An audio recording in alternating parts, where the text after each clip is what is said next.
I was a police officer for 20 years. I was friends with a tiny homeless man, 4'9" homeless man. After 15 years, one day he just said, "Dave, it's time I tell you my life story." He told me the craziest story I could ever have heard as a police officer. 10 days later, he gets killed in a really bizarre way. So I was working off-duty job at the movie theater in uniform, and this tiny little dude would come in, and just like you just see somebody over and over, and that's how relationships start. You don't just go approach people you don't know, a head nod, or this or that.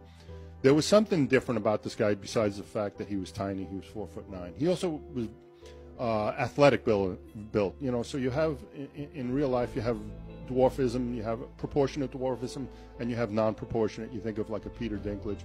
Yeah. My friend would be considered proportionate dwarf.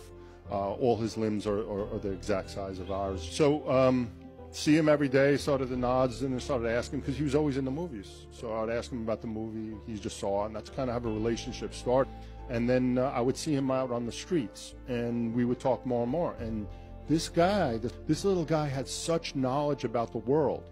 Now, the other thing I want to stop and say is I try getting him off the streets. I try to say, hey, we have shelters. Hey, I have these programs. I have this. What can I do to help you get off the streets?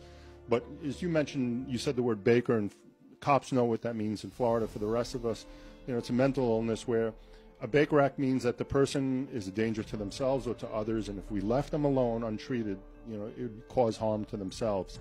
My little guy never met that criteria that, I could force him into a hospital or into some type of doctor's care. So we just stay friends, and I kind of had that, you just kind of get that feeling that the guy doesn't want you to peer too much into his past, and I didn't. So we would just talk about politics and laugh a lot. So fast forward 15 years of this friendship, of just meeting for coffee, having a sandwich, and he looks me in the eye one day, and he says, "Dave, I got to tell you who I really am." So as cops, yeah. We're a skeptical bunch, so I'm like, all right, here he is. He's going to tell me he's wanted here. I killed these people, and I'm about to turn myself in. I don't know what he's going to say, but I'm super nervous because I really did enjoy talking to the guy. I really thought he had a lot of interesting philosophical ideas that he would actually, constantly prep me and test me. So here's a homeless guy kind of teaching me. Yeah. And that's the other thing about being humble is everyone on this earth can teach you something. So I was picking up stuff from him and learning stuff from him. So what does he say? He says, "Dave, I was the smallest man to ever serve in the U.S. military," and my mind's like, impossible. But he keeps going. He goes, "Yeah, I served over in Vietnam with the 101st Airborne, and then after my first tour, I went back to Special Forces School, became a Green Beret." I was like, "A Green Beret?" Yeah. So it's like now the story's getting even crazier.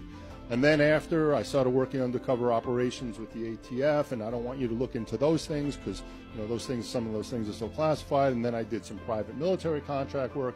I did some private military contract for the CIA, and I'm like, he's got his story down, and I love my friend, but man, he's obviously much more delusional than I can possibly believe. He starts telling me this information. I'm getting nervous that maybe he wasn't really, as mentally stable as I thought. Okay.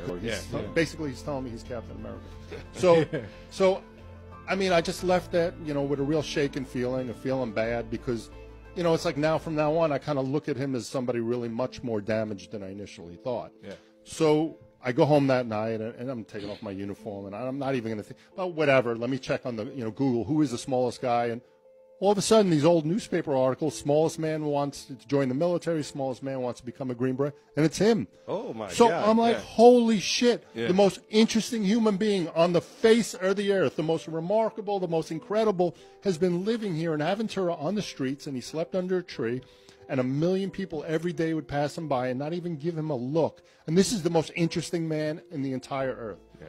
So I ran back to him the next day, and he looked at my face. He goes, "Hey, you didn't believe me. I knew it when I was telling you the story. Now you believe me." So I was like, "Yeah." And he goes, "Look." I said, "Rich, why'd you tell me?" He goes, "Look, I feel like my life is a cautionary tale of what went wrong when I got out of the military in Vietnam and how I eventually became homeless. And somehow," he goes, "Dave, somehow I want you to tell my story." And I'm thinking to myself, well, I mean, eventually I'll just collect his information and I'll just, try to find a real filmmaker, a real writer to take over this thing. And, for the next 2 years, I'll interview Richard. That's the mistake we all make, that we think we have time with people and you just never know. So 10 days after he made this incredible revelation, he gets killed in a really bizarre hit and run. And we could jump into the hit and run, you know, a little bit later, and I have no problem talking about it. I usually don't promote it because it's just such an ugly, negative thing, but we can certainly talk about it as cops, especially since the suspect worked for Miami-Dade Homicide Unit.